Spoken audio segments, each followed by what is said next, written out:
We live in a very dangerous world of racing. He pushes too hard. This is something I've dreamed of since I was a kid. No matter what, we're brothers first.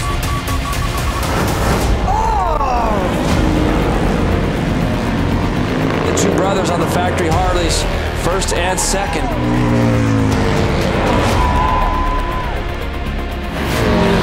One little thing can change the course of your entire season.